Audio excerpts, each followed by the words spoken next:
Amir Temur buyuk davlat barpo etdi. Shaharlar qurdi, karvon yo'llarida karvonlarga manzilgohlar qurdi.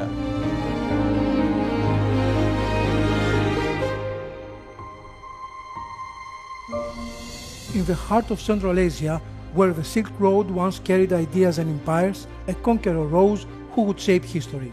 His name was Amir Timur, known to the West as Tamerlan. Warrior, builder, visionary. He was a great warrior, yes, he was a great strategist, and he was a great politician and diplomat who had created a union of the countries along Silk Road, and he had created the safety and big cooperation in that time.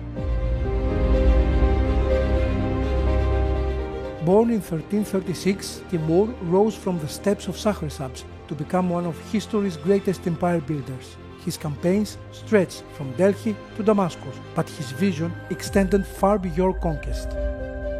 Amir Temur 1360-yildan 1370-yilgacha 10 yil davomida mustaqilligi uchun kurashgan va 1370-yili Balxda Amir Husayndan taxtni egallab, o'shandan keyin o'zi mustaqil podshoh bo'lgan. 1370-yildan 1405-yilgacha hukmronlik qilgan.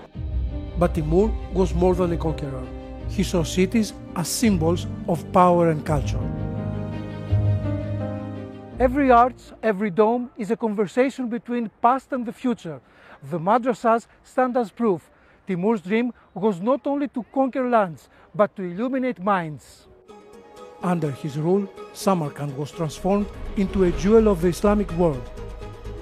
When any kingdom was joined to him, he invited the poets and writers.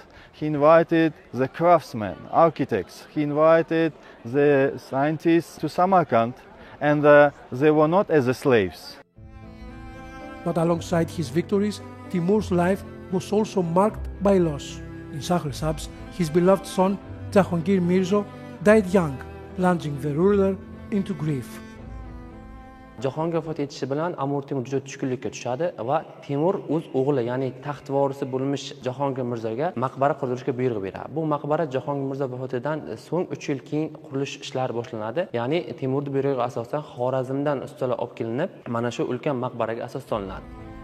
These sacred places reveal the human side of Amir Temur.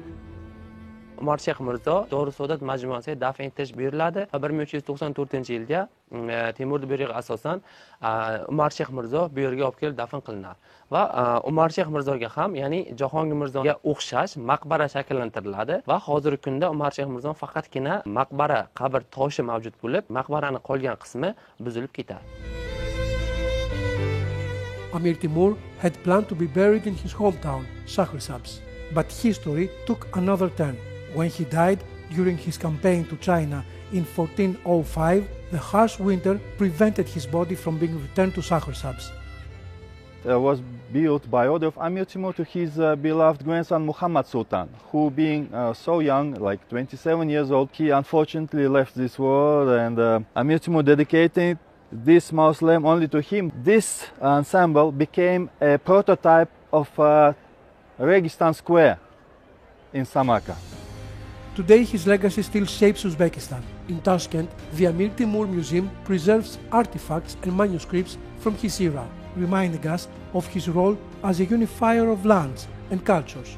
Each exhibit tells a story, not only of conquest, but of governance, diplomacy and vision. Muzey xuddi Amir Temur saroylari kabi qubbali, gumbazli. Muzeyga 200 mingga yaqin bir yilda xorijlik mehmonlar va o'zimizni mahalliy aholi tashrif buyurishadi.